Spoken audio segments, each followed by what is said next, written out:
Hi అండి, welcome to Madhavi tips and tricks. ఈరోజు అయితే నేను బూడిద గుమ్మడికాయ తీసుకొచ్చానండి. బూడిద గుమ్మడికాయలతో జొన్న రొట్టెలు ఎలా చేయాలో చూపిస్తానండి. ఈ బూడిద గుమ్మడికాయ అయితే కొంచెం అయితే చూసి అయితే చేసేసుకున్నాము. ఇంకొక ముక్క గుమ్మడికాయ అంటే కొంచెం పెద్ద కాయేనండి ఇది. ఇక మళ్ళీ కట్ చేసిన దాంట్లో ఇంకో ముక్కతో నేను జొన్న రొట్టెలు అయితే చేస్తున్నానండి. మొన్న సొరకాయతో అయితే చేసేసుకున్నాం కదా, ఇప్పుడు బూడిద గుమ్మడికాయతో చేసేసుకుంటే ఎలా ఉంటాయి ఏంటి అనేది చూపిస్తాను. ఇంకో ముక్కనైతే నేను ఫ్రిడ్జ్లో పెట్టేస్తున్నాను. నేనైతే ఈ బూడిద గుమ్మడికాయ ముక్కలు కూడా నేను తొక్కుతోనైతే వేసేస్తున్నానండి. మందం ఉండిద్ది అంటారు కానీ బూడిద గుమ్మడికాయ తొక్కుతోనైతే వేసేసుకోవచ్చు. నేనైతే పచ్చిమిర్చి కరివేపాకు తీసేసుకున్నానండి, ఫ్రెష్గా ఉన్నాయి. ఇంకా ఉంటే మీరు నువ్వులు కూడా వేసేసుకోవచ్చు. మనము సొరకాయకి మొన్న చేసాం కదండి, సొరకాయకి ఎలా చేశానో అలానే ఇప్పుడైతే నేను జొన్నపిండి పట్టించుకొచ్చాము. ఈసారి అయితే కొంచెం బాగా స్మూత్గానే కొంచెం పట్టారండి. ఇదిగోనండి, ఇట్లా తొక్కుతోనే పీలింగ్ చేసేసుకున్నాను. లోపల కండతో కూడా గుమ్మడికాయ విత్తనాలు కూడా ఉన్నాయండి, అవి కూడా వేసేసుకున్నాను నేను. చూసారా, అన్నీ కలుపుకున్నాను.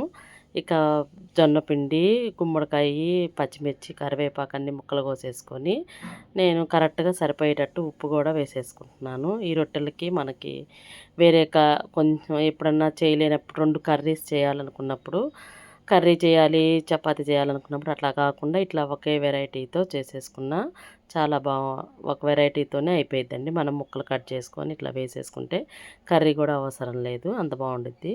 ఇట్లా పిండి అయితే ఇలా కలుపుకోవాలండి. చూసారా మధ్య మధ్యలో గుమ్మడికాయ ముక్కలు ఎలా కనిపిస్తున్నాయో, అంటే నేను తొక్కుతో సహా వేసేసానండి.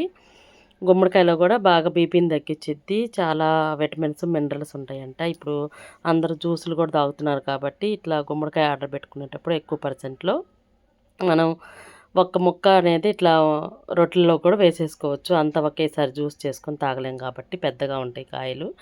ఇట్లా తడిగుడ్డ మీద ఇట్లా ఒక చిన్న చిన్న ముద్దలుగా తీసేసుకొని నొక్కేసి పెనం మీద వేసేసుకొని కాల్చుకోవాలండి.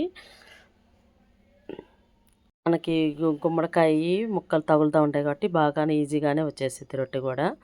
చాలా టేస్ట్ అయితే చాలా బాగున్నాయండి, చాలా మంచిది కూడా. ఇట్లా ఇంకా గుమ్మడికాయతో ఏమేమి వెరైటీస్ చేసుకోవచ్చు అనేది అన్ని వీడియోలో పెడతాను.